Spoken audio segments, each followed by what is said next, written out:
And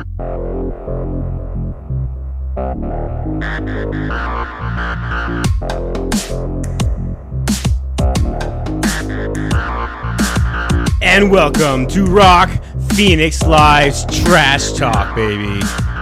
Thrash Talk, Trash Talk. I always get that wrong. Maybe because you want to trash talk, thrash music. Maybe that's what it is. Maybe that's what I'm going for. Thrash Talk. The rash. You just have to say it over and over in your head. Thrash Talk. The rash. The rash. And welcome to Rock Phoenix Live, guys. Hey, it seems like forever, but we're actually back here in our studio again, doing what we do best on our equipment. What did we take, like a whole 1 week break off? Maybe it was a 1 week break. Was it 2? Yeah. Oh, we did Halloween and then now. Yeah. I don't know. Felt like forever though, didn't it? It really did. It kind of felt like forever because we do it every Friday. And last Friday, I'm sure we were like, what is going on? We were probably weirded out. I don't even remember. Well, again, we had the whole freaking Halloween podcast that went exceptionally well, and I was so excited about that. Physically draining, mentally draining too. Was it? Yeah, not physically because I really didn't do much. Mentally draining, like all the prep because I'm a huge prepper. Yeah, I was a lot of prep. There was, we had to set up the stage, get all the machines going, test it one night, put out a PR freaking video, that was awesome. The PR video was awesome. Should we tell them? What? We filled the whole garage with liquid fog. We went out there, 4 times to make sure that was smoky enough? Because we forgot to unscrew the light bulb that automatically will come on and ruin it. Yep. And then we forgot to make sure everything was turned on so you didn't suffocate and die. And then we had to go back for some other reason. I don't know, but 3-4 times. And then finally, boom! It was like a one-time deal. If we blew it, we wouldn't have recreated it again. It was too much work. Yeah, it was. But it was perfect. But it was fun, and we had the Hartfields over, and that was a nice surprise. I didn't expect them to show up. I was a little upset. I didn't have my wireless mics fully charged. They kind of cut out on the children on the end of that show, but it was a really good time. I had a great time talking with the members of the block and, getting to know a lot of new people. And speaking of new people, Jen, tonight's show, we've got an amazing thing happening here. First time ever, we are going to interview a band. That's right. Thrash metal band. From Tucson, Arizona. Sort of local, like state local, right? State local, absolutely. Ash to dust. Yep. And we're going to call them and we're going to, hopefully they chit chat and tell us all about them and how we can go and, hear them play and, I don't know. We're going to talk to Robb tonight, and he's going to tell us a lot about the band and talk about what he's doing to keep his band going through this troubling time that we're through, with COVID and things had to stop and concerts and all this stuff that we were going through. I mean, he's going to talk to us about that and see on the front lines how he's dealing with this kind of stuff. Yeah. So it's going to be a great time. And you know what? And I'm assuming he's not going to have that multi-million-dollar big buck behind him. And he doesn't have mansions that he can, take a home equity loan out on and survive for the whole COVID BS, and right? like we talked about last time, it's literally survival. Yeah, absolutely. The funny thing is that a lot of bands filed for that unemployment thing where, like, if you don't collect a check, the government you go into this insurance company and they'll actually guarantee you a check. And, only big names bands can do that. It's not like you can have every band do that. Not everybody qualified, and they weren't accepted, so. Plus, we had, like, that Save Our Stages where venues were going to go out of business if we didn't do something. I mean, people were losing business and money. Yeah. And we went on like with our senator, right? Like Kristen Sinema or something like that. The senator, but we signed bills, whenever we could. That was to save our stage. Right. Right? They had to do something. You have to give these people money to stay in business. Unless they've got like a wicked side business or, like big movie star music, musicians. Green Day was one of them. Oh, shut up. They were on the list of the guaranteed paycheck thing. Oh, yeah, but you know what? They could have, oh my gosh. They could live off themselves for 10 years, I'm sure. You're giving me the face. I don't want to say because you're a fan of Green Day, but I am, right. Bullshit. They could have saved it and said, you know what? We would like to not take our share, to leave more out there for lesser monetary bands that actually need it. Well, what if they did? Shame. Again, the thing is this. People think that because Green Day has this thing set aside that only it's the members of Green Day. That's not true. They have travel companies that they actually own. Sometimes the bands, like Metallica band, as big as bands, will actually own road crews or roadies. And they have to pay for them as well when they don't have any money. So why can't those roadies just file for unemployment? I don't know. Yeah, I don't know. That is something we should look into. Let's call James and see if he'll do an episode of our podcast. James, we love you. By the way, while we have you on the phone, and speaking of James, answering a few questions. He's thrash metal.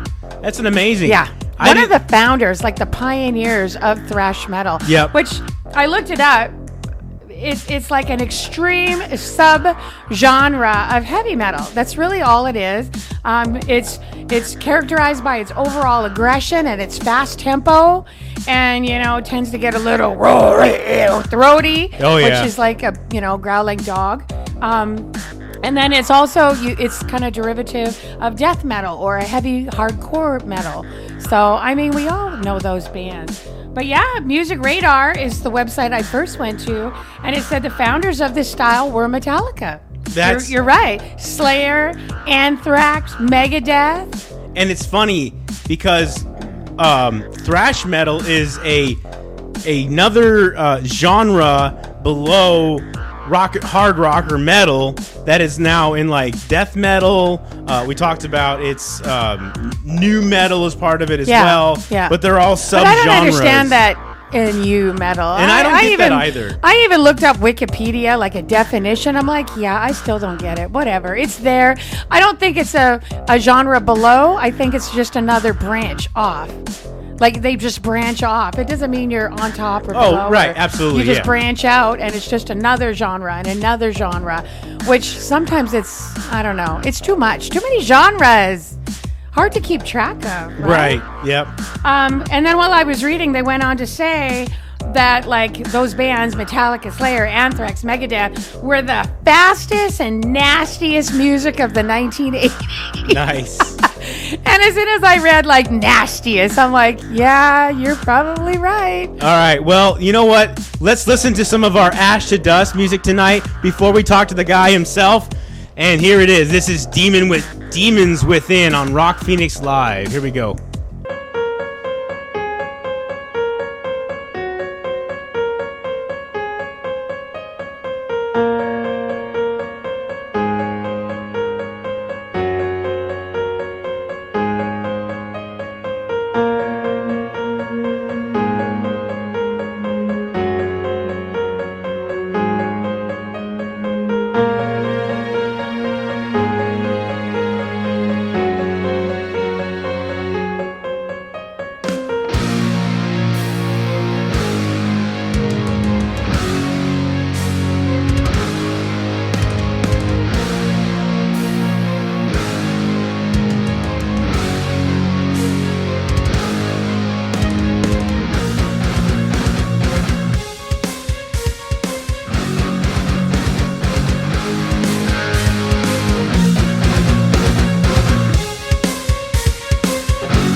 Ladies and gentlemen, Ash to Dust is a Tucson, Arizona thrash band formed in 2007 by Robb Matthews, who are going to be joined by now. Oh my gosh, Robb, are you there on the phone? Can you hear me? I can hear you. Thank you so much. Oh my God, Robb, I'm doing great. Thank you so much for being on Rock Phoenix Live, man. It's been quite a feat trying to get this organized, right? Yeah, I appreciate you, working with me, having to wait till I get off work and all that. So I appreciate it, but definitely worth the wait, and definitely super excited to be able to just, do this interview, talk some Ash to Dust, talk some music. Oh, yeah, absolutely, man. This is awesome. Thank you so much. Hey, one of the things I wanted to ask you is I know that 2007 and 2013 area, you guys have been really, really up and doing things and stuff like that. And I know that the pandemic has really set you back a bit. And I want to talk about that. With the pandemic, what happened with all that when you guys were trying to get the band together and get things going? So basically, Ash to Dust was started 2007. Mel Clark, myself, Dwight Swanson, and Chris Hack are the 4 original members. I'm currently the only original member left. So from 2007 to, I believe it was 2010, Ash to Dust is, the running joke that I have with everybody as far as Ash to Dust is I'm basically like Dave Mustaine. Ash to Dust is like Megadeth. I have recurring people all the time, and it's not that I want people to leave or I've had to fire a few people, but things happen, life happens, and people don't want to do the band, or they move or whatever. So that's kind of the ongoing joke, is that Ash to Dust is like the Megadeth Junior of Arizona. Oh, but so 2010, and then after that, I don't really want to say that I was on hiatus, so I disbanded Ash to Dust because I was still working on things. It was just I couldn't find the right people and this and that. And then in 2000, oh God, you're dating me here. I feel weird. Let's see. So 2000, 19, 18. I'm going to say 2017. We'll go with that. Maybe it was 18. And anyway. You know what? We won't even hold you to it, because we're not going to go to your Facebook or Instagram and look up all these dates and double check you, because I'm the fact checker and everybody always makes fun of me. So keep going. Go with it. It's all good. So long story short, I was at a job. I met this kid, and he was a rapper. And he's like, yeah, I want you to manage me, this and that. And I was like, bro, I don't know. I know a lot about the business, but as far as that aspect and rap music, I don't really know promoters, this and that. But he was like, hey, I know this dude, he plays guitar. You should try him out. And in comes Omar Craviotto. This kid was amazing. I think he was 17 at the time, almost 18. His audition literally was not even an audition. It was me going to his Instagram, watching his videos. And you got the job. It was gave him a call and said, hey, you want the job? So Omar and I started writing. I did have a few songs that were on the Demons Within album already written. And I'll kind of give you guys a backstory on the album itself here in a bit. But so Omar knew a kid, Quinn Rowe.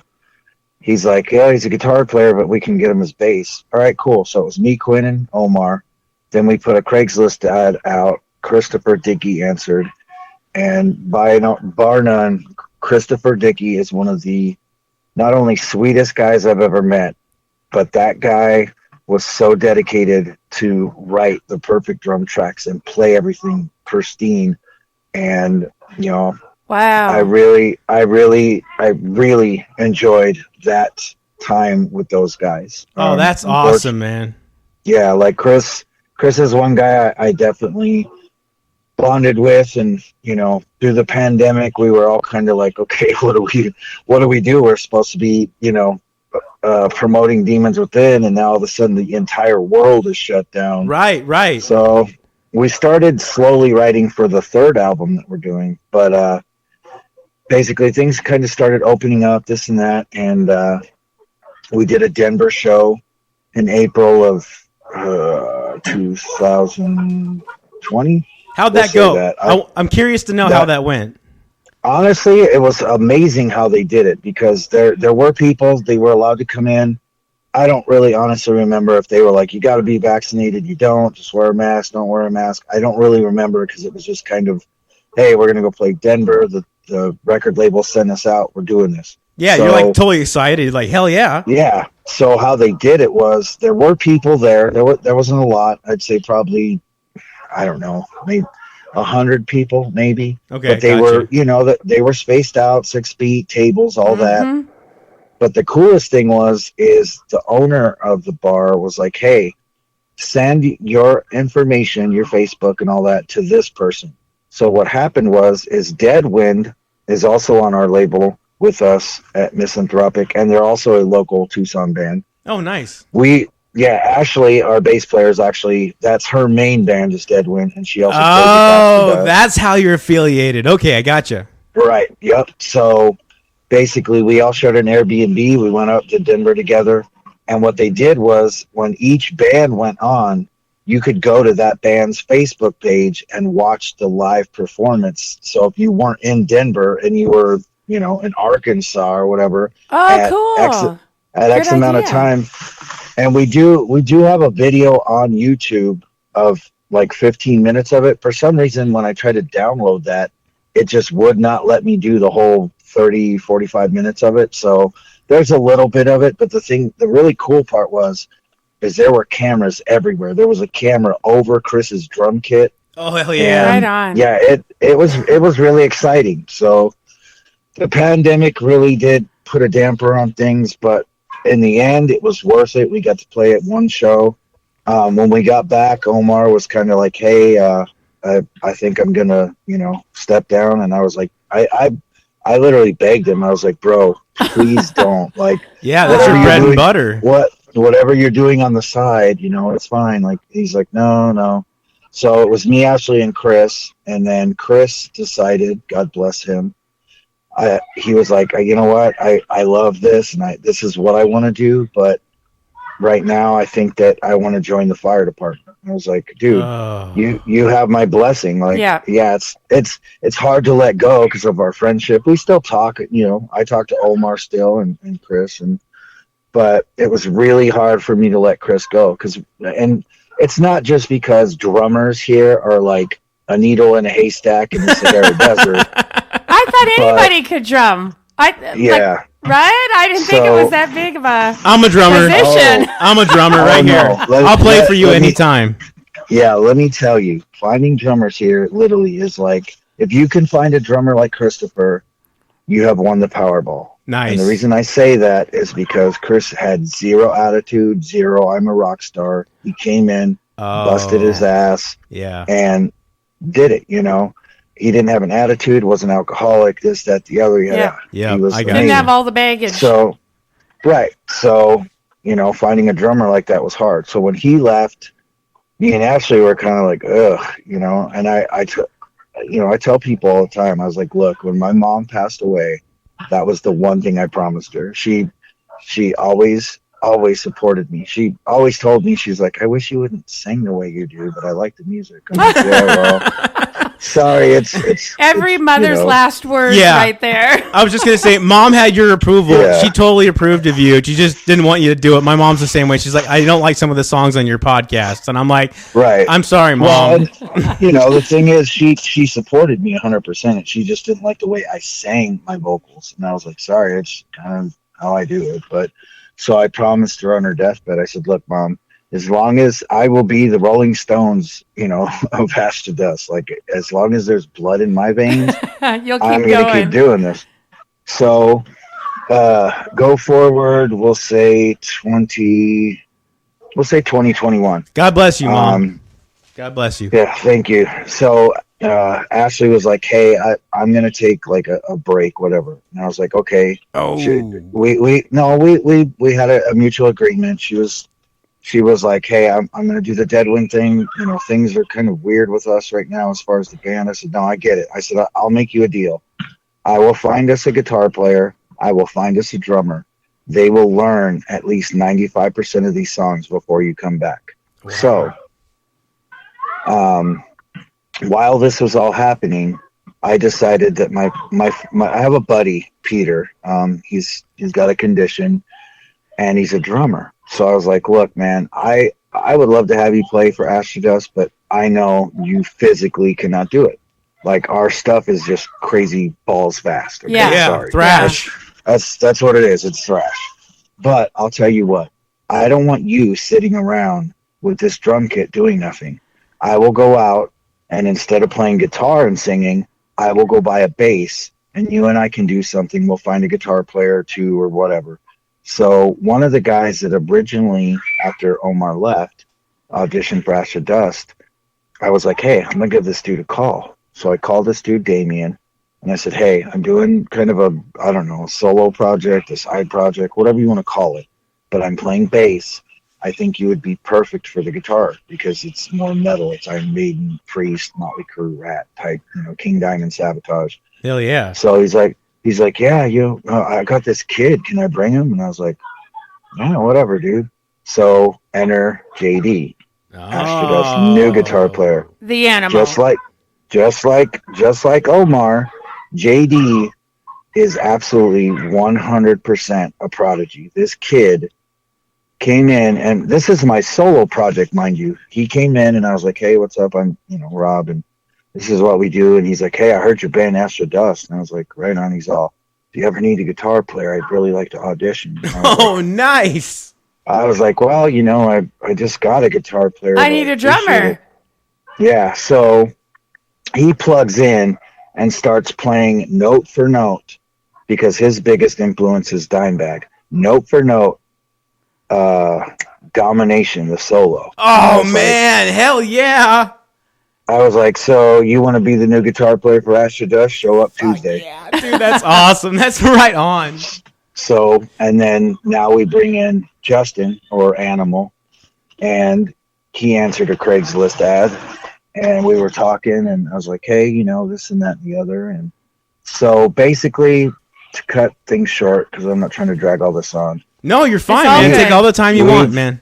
We've had 6 practices, and in that 6 practices, JD and Justin have now learned the original 8 songs from the original Astrodust lineup and the self-titled. Crap.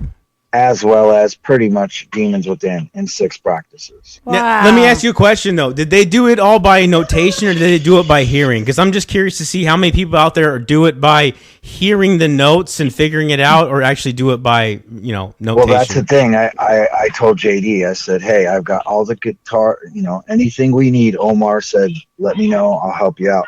JD's like, well, that's all good and gravy, but I don't read music. I play by ear. Oh, nice. Holy crap. So he listened to that album through and through. Yeah. That's talent there. Yeah, exactly.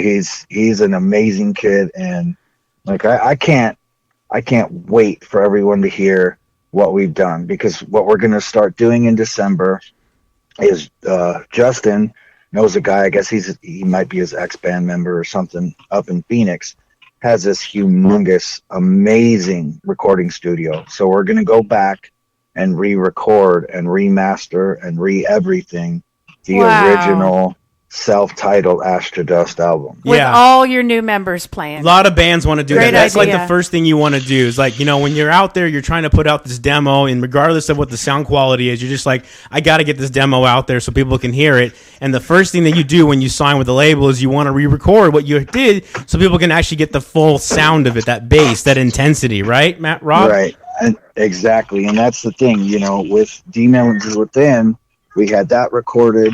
We were going to promote it. COVID happened. So Omar's, before he left, he's like, we should re-record the first one. I was like, what? He's like, well, think about it. It was recorded so long ago that the quality's not as good as what we could make it now. I said, you know what? Yeah. Absolutely. Let's do it. Yep. So, technology is always improving. You know, Exactly. we talk about that all the time. Different, like I'm way older than Frank. I'm probably old like you. You keep saying kids, and I'm like, oh, I bet you we're about the same age. But truly, Frank and I talk about it all the time. My 80s music that I absolutely love, whether it's alternative or it's, heavy metal, it just sounds so much different when it's recorded in 2000, even 2010 technology, any of the 2000 technology. Such an improvement. Right. Well, and I always play all my music on Deezer because Deezer is high fidelity. So anytime I play my music, you get that left and right sound quality. Right, and that's the thing and that's the thing. Sorry, guys, it might get loud. No, you're fine. No worries. We're on Deezer actually, so that's the music I'm playing. Yeah. Right, so we are there. We're Spotify, iTunes, all that. Yep, and when I was looking you guys up, I found Facebook, Instagram, and like you said, Spotify, Twitter, SoundCloud, YouTube. I was like, holy, you know what? This guy markets the shit out of himself, which is just awesome. You have to. You can't be shy. You have to go everywhere. And you know what? You hit up Rock Phoenix Live and say, hey, this sounds kind of different and cool, and let's try it out and see if it works, you know? And by the way, Rob, you are our first band, so I really appreciate that. Thank you very much. And oh, awesome. That's awesome. Awesome sauce right there. I'm always hesitant when it comes to Facebook, but in this case, Facebook pulled through, and I'm really appreciative to meet a new guy like Rob Matthews and his band Ash to Dust. That's really cool. Well, I appreciate that. My thing is, when even as a kid, like there were two things I wanted to do. I wanted to be a professional hockey player and play with Mario Lemieux and the Pittsburgh Penguins. I know that name. Which didn't happen because I got hurt, or be a musician. Well, obviously you guys both know what happened. So. Yeah. Well, sometimes our choices are made for us. Right? And exactly. At least you had two dreams, and you were able to fulfill the one. So, and you guys aren't just like local Tucson band. I was really surprised. You've opened for a lot of the names. Like I really am not familiar with thrash music or death metal or anything like that, but I recognize Sepultura. I know we went and saw actually Flotsam and Jetsam. Yep, we saw them. And, I saw you open for Testament and Exodus and Seven Witches, which I'd never heard of. Sacred Reich, holy cow. All right, so that leads me open to my first question for Q&A with Rob, because I want to ask him some questions. Go for it, man. I'm an open book. What was it like opening for, Sepultura? Honestly, so the very first, big band we opened for was Sacred Reich and Testament, and we played a venue here called the Rialto Theater. So basically, it's one of those places where you really gotta be the man to play there, And I just happened to, Asher Dust did three Battle of the Bands because I was like, I don't really want to do this. Like they're rigged. But whatever, we'll do it. Well, is that because you came in second? Is that what you said? They're rigged. They're totally rigged. Bullshit.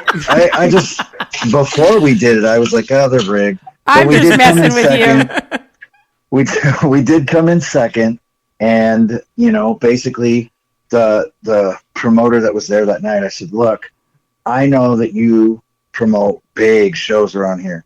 If at any time Testament or Death Angel come through, please call us, because I know that, at the time, Slayer, Megadeth, Pantera, those are bands that, unless we're signed to a huge label, we're not going to open for. And probably a month later, Brent was like, hey, I got someone on the phone, and I was like, hello. They're like, Rob? I was like, yeah. He's like, hey, I heard so much good things about you and Ash to Dust.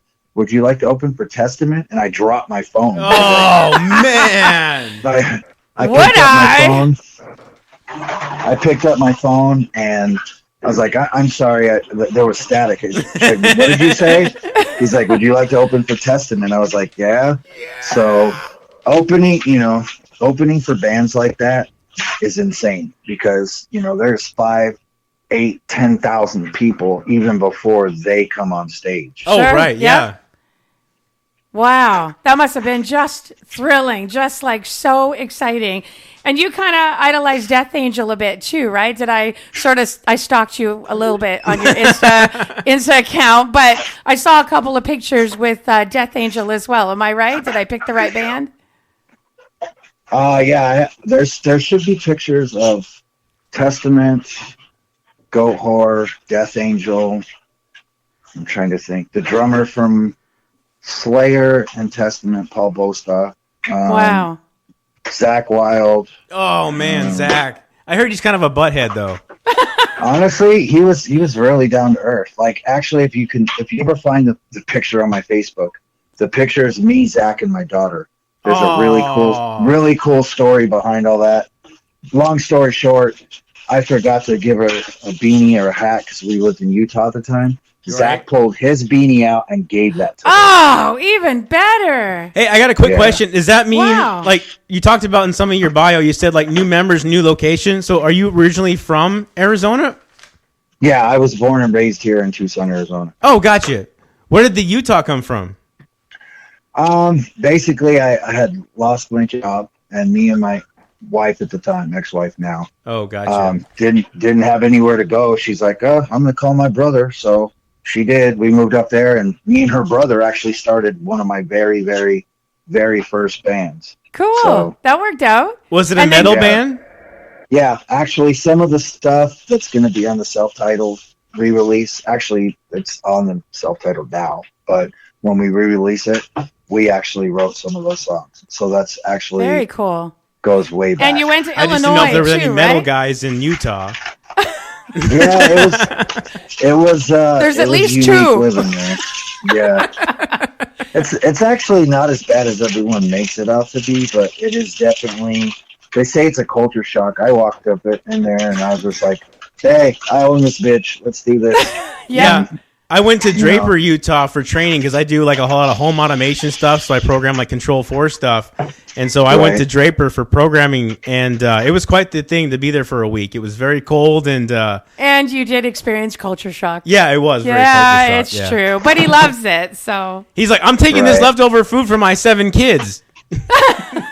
Right? After your convention lunch? Right. Whatever. 7, 2, who cares? Yeah. They're like, whatever. But yeah, to open for like Sepultura, or like for me, Testament was huge. They were a huge influence on me. But to open for Death Angel, that was the absolute biggest.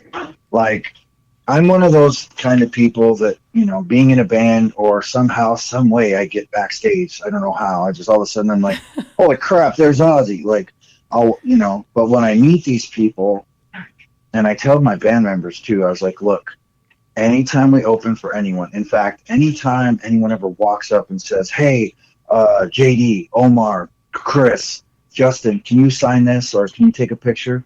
Do it. Because the thing is, because of those people, that's why we're here. Yeah, exactly. That's it right there. Somebody has to pave the way and be the pioneer and be the founder and, make a pathway for everybody else coming after. So, being backstage with some of these shows, or just somehow they're like, hey, you want to go meet, you want to meet Ozzy? Okay, sure, whatever. I suppose if I have to. Yeah, don't twist my arm. I mean, I haven't met Ozzy yet, but so with me, I am that little kid on Christmas morning, opening presents, meeting people, but that's inside. When I'm meeting them, it's like, hey, how are you? Thank you.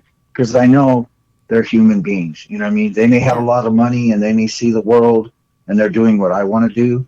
But at the end of the day, they're somebody's son. They're somebody's dad. They're a musician. Absolutely. You know what I mean? Like, they're human beings. Yep. So, it's funny because the other night, Justin we were rehearsing, and he's like, the fastest way to get kicked out of a backstage area? And I was like, no. He's all, oh my God, oh my God, oh my God.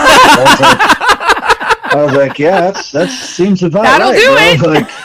That'll get your ass kicked right out of backstage. See, that's Frank. Frank is way too excited about everything and goes, blah, blah, blah, blah. And I'm like, keep it cool, man. Like, you know, I mean, Well, it's just one of those things. Like, I stand there and I'm like, hey, you know, if you don't mind, can you sign this? I have a picture for like a memory. Absolutely. Yeah, no problem. And, you know, as soon as they walk away, I'm like, holy crap! Like, you know. Well, and as you know, Rob, you know, the backstage stuff and the meet and greet and all that, it's really for the audience. It's never for the band themselves, because the band doesn't choose to be there unless you're one of those bands like you guys that are few and far between that actually enjoy meeting the audience, because a lot of the bands are like, hey, listen, this is for you guys. Don't take up my time with like these different things or this and that, and, you know, and make it so that the people behind you can't get a nice chance to meet and greet as well. So you can totally tell it's kind of like one of those things that the A&R companies put out there. We've been to a couple of them, and I'm sure we interfered on their quiet time or their chill time before they performed, and you can almost tell. Like, we've been to a few meet and greets before the concert, and they're like, you know, I guess, and thank you, but it didn't really seem very legit, you know? But when they were on stage performing, that was a lot of energy, and they were phenomenal. And it takes a lot. Right. And and that's the thing, you know, like for me, anytime someone sends me something, hey, so-and-so wants to do an interview, absolutely, sign me up. I like doing interviews. I like meeting people. I like, you know, because like the thing is, I tell everybody, I don't need $1 million. I don't need a Rolls Royce. As long as I'm doing what I'm doing now and I can make money and survive and I'm good, I'm happy. Yeah. You know what I mean? Well, you're very good at it. You do a very good job. You know what you're talking about, and you're very entertaining. I love it. And you did say you're an open book, and I can even hear it, and you just seem so legit and such just a nice guy. And even though you sing like you're a growling dog, you know, which might frighten some people, you know, I'm kind of with your mom there. You know what? You can hear that your heart is in it, and that's the important part. But you're right. The key is you do need to make enough money to survive, because struggle is so difficult, you know, and it can really like put so much tension on relationships and stress, and nobody wants that. So you're on the right track, I think. And you know, like you said earlier, where like some of the bands are like, oh yeah, here you go, all right, yeah, have a nice night. And then I'm not to that level yet, but I can honestly say, even when I get to that level, I'm still going to be like, hey man, you want a picture? You want to sign it? Okay, here you go. Because I know, not only do I know where I came from. You know what I mean? Like, I know my roots and where I came from, and, you know, not having everything in the world of being the richest kid or always getting beat up and bullied, blah, blah, blah. But I'm sure at some point it takes a toll on somebody, you know. It doesn't just have to be musicians. You know, I'm sure, you know, Jim Carrey walks down the street and gets mobbed. He's probably like, oh, God. Your comedy's shit now. You know, but the thing is, like, my thing is this: if you're gonna like throw attitude or be like ungrateful, why the hell did you do this in the first place? Absolutely. And if you didn't want the crowd and you didn't want people to recognize you, why the hell did you do it in the first place? Truly. Right. Because you know what? We all recognize, you know, popular people, musicians and movie stars, and what do you think we're gonna do? Maybe we shouldn't go. Right. Wait, but musicians, the story of a musician has always been the same, especially in the hard rock industry, especially in the metal industry, as we've learned from Metallica. Is, you know, they had ham on hand sandwiches. You know, they didn't have enough money for bread. It's the legacy or bologna. Yeah, exactly. Yeah, bologna on hand. Bologna on hand. That's what it was. Right, ham on hand. Yeah, you know, very expensive. And that's the thing. Like, when we went to Denver, I was like, all right, so if I have to eat ham sandwiches for the next 2 days, guess what? Ham sandwiches it is, because I'm gonna have a blast doing it. You know. Yeah. So, well, you got to prioritize your life. What's the most important? And what do you got to focus on? And your guy that wanted to be a firefighter, he refocused. That's all that was. And your other guy, you know, Omar, wanted to do something. It's just we all come across, you know, our paths, and sometimes they change. Well, and here's the thing, too, is that the rock and roll lifestyle of being broke and then coming from rags to riches is the story that's always told. And that's what makes the rock and roll life, is like, because you didn't have anything and you have everything now you're going to excessive, like Motley Crue, like, you know, you name the band. Exactly. Yeah. They've all excess because they didn't have anything to begin with. But quite often, that's also their downfall. Right, exactly. Right? We see that when they get too big and too much money and too much drugs and too many fast cars, and then they're, you know, going to jail and killing people in car wrecks. Right. You know? And that's where Robb is like, I'm still going to be humble, regardless of the fact I still need to be humble, because if you're too high up, you're going to get fucked. Well, next time we're in Tucson, we want to come and you know, listen to you guys play. And I was going through your official ashtodust.com, and I saw you've got some merchandise, and there were some really cool guitar picks. So you better have a guitar pick for me. I thought that was such a great idea. Everybody has shirts. Oh, we've got some really cool, like sweatband, like wristbands from Those are for guitar players. But truly, the guitar pick, that was pretty cool. What a great merchandise idea. Good marketing. Yeah, we're actually in the process of, you know, trying to get endorsed by them. But you have to, in order to get endorsed by that company, you have to play like 60 shows a year, which is fine. Which is fine. It's feasible, but at the moment not. But we just actually did get endorsed by Dirtbag Clothing. I saw that. Congratulations. Thank you. Yeah, definitely. But yeah, I wanted to do something different. I thought, you know, how many bands have keychains? Okay, let's do keychains. You know, I saw that I could buy these picks, and what's cool about the picks is, you know, obviously one side says Extra Dust. Yeah, they're I saw Robb on those. That too. But what's cool about it is the company is the same company that makes picks for like John 5 and Journey and Night Ranger. Right on. So they're like legit picks. I was like, I'm going to, you know. Nice. Guess what? I just got a stimulus check. I'm going to order these and try this out. So. See, you're putting that stimulus to good measure. So. Oh yeah, our that's how we got all our shirts. The last stimulus check we got, I'm not going to lie. I went out. I bought guitar picks, I got shirts, I got keychains, I got stickers, I got button maker. I did it all because I was like, okay, you know, like with the buttons, we have 3 different styles of buttons. We have the Demons Within album. We have what we call the Circle of Death, which is the ATD in the circle. Yep. And then the logo. Now, you can buy them separately or you can buy them as a pack. The thing is, the Demons Within buttons are limited edition. Once they're gone, we're not going to make any more. Cool. I think limited edition is a really great idea also. So get out there and get them, listeners, right now. Buy them now. Go get some merch, right? Heck yeah. And then I saw face masks, which how appropriate is that? We were all wearing face masks for the last, 2 years. It feels almost like. 2 years, so, yeah, absolutely. That was smart thinking, so... Cool. Like I said, I was really impressed with all of your social media that we're using and all the marketing that you're using. And of course, just getting your merchandise and your name out there is so, so important. There's a lot of people that are afraid. There's a lot of people maybe that just don't understand technology and I don't know, or they're just lazy or whatever. And they don't do all of that. How are people supposed to hear about you and recognize the name Ash to Dust if you don't get it out there?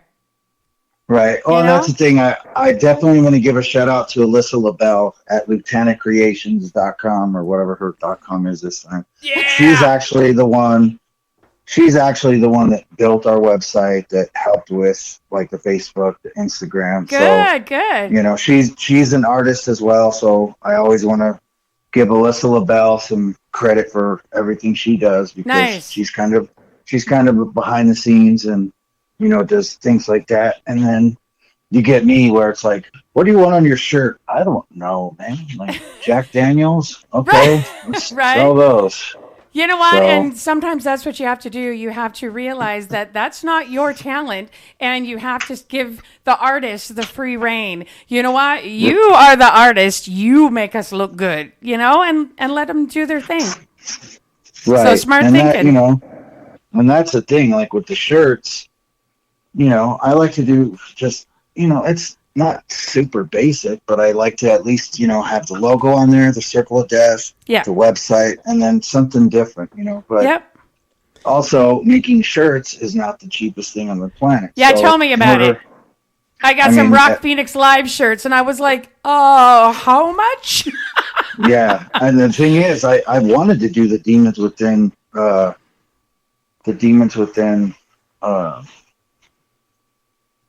album cover on a shirt, but it's just, too expensive. Yeah, lots of things are expensive. And that's the thing. Like I said before, I know where I come from, and Alyssa LaBelle was, the person that set everything up, and she's an artist. She has her own brand. She's always like, you should join TikTok. I don't want to do TikTok. She turns around and she's like, oh my God, look, dude. She has like 20,000 followers on TikTok. Holy crap. Yeah. Wow. I was like, whoa. And she's all, I'm famous. I was like, you're more famous than me. So, Rob, I got a question for you. Where did you get your inspiration for Demons Within? Okay, so basically the gist of the entire album. It's not just one song. It's how I wanted to do it was I wanted to do it like either Queensryche, Operation Mindcrime. Speaking of Alyssa LaBelle, right? Either like Operation Mindcrime or like a King Diamond album where it was like a story, so to speak. Right. But the thing is, if you really like sit down, listen to the lyrics, you can tell that the album is about me and my daughter and what we went through while my ex was high on heroin and meth. Oh, gotcha. So the song Mother May I, for instance, that song is about looking through my daughter's eyes and asking her mom, like, why are you doing this? Why are you cheating on my dad? Why are you going to get high? Why are you never home? Kind of deal. Wow. And I think, what makes the best music and the best art and the best everything is when it's true to life feeling like that, like straight from your heart. Not something that you saw or somebody told you about, like straight from you, what you saw from your own eyes or what you saw your daughter going through. That makes the best art right there. Right. And like DDAM, that song is actually my daughter's initials. So I wrote it for her. 'Cause initially what I wanted to do with that song, or maybe someday I will, is I wanted to put it in a music box and give it to her. Oh my gosh. I'm crying. That's so sweet. What a super idea. Oh my gosh. Holy crap. Google that. You gotta, I'm sure, use your next stimulus check. We should get one on Monday. Oh my gosh. Yeah, I hope so. Right? I'm sure. I think we have one more coming. And look, that would be the best, sweetest, like Christmas present or, whatever gift ever. What a nice idea. He may go, but he's got a heart of gold. Yeah. I try. Yeah. No, you can tell. We didn't even know each other, and I can tell already. I can hear it, and everything that you say kind things about musicians. You say kind things about the musicians in your own band, and whether you're still in the band or, you parted ways, you can totally tell. Oh, yeah. Good guy. Everybody knows that once you are in Astrodust, whether you leave, you stay, your family. Rest in peace, Paul. But if you pass away, you are always a member of Astrodust. You are not just a friend. You're not just a band member. You are family. And the thing is, with that, case in point, there are 2 songs on Demons Within that actually were supposed to be taken back. Chris Hack, the original drummer for Astrodust, wrote 2 of the drum tracks that we started to use, and then Chris kind of made it his own. And then Leo Clark, the original guitar player, I tried to get on the album as well, but it just didn't work out as far as like time constraints, and he was busy, we weren't busy, he was, so it didn't work out. But yeah, the song Betrayal actually has a friend of mine, Frank Robles, we call him Fooey. He was in a local band. He actually lives in Phoenix. Oh, nice. He was in an actual band down here called Parasite in the 90s. I was kind of like the kid that hung out with them and befriended them, and at one time I was Ray's roadie and Louie's roadie, and I was like, look, man, I think that you should sing on this song. And he's like, really? I was like, yeah, dude, like, you're my boy, like, let's do this. So he drove down and we recorded it, and I was like, all right, you get this whole verse, and then you can help us with the chorus too. So Right on. Wow.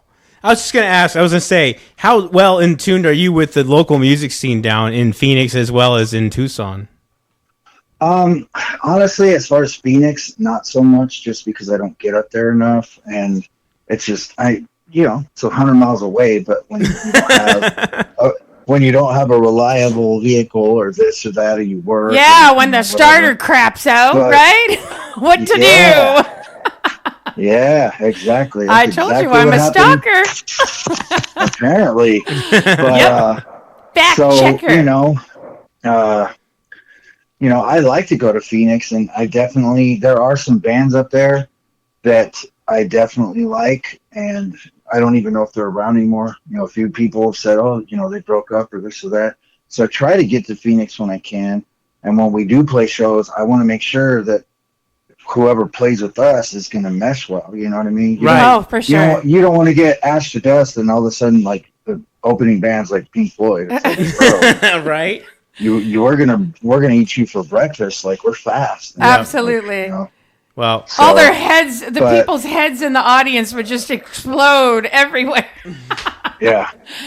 But, as far as Tucson, there's a good scene down here. I don't want to say it's great. It's just, there are certain bands that, have been around and then they just disband. And then, like, I'm trying to remember right now. Napalm Strike. They've been around for a while and had a lineup change. And Memo Garcia just rejoined that band, so they just actually opened for who was it?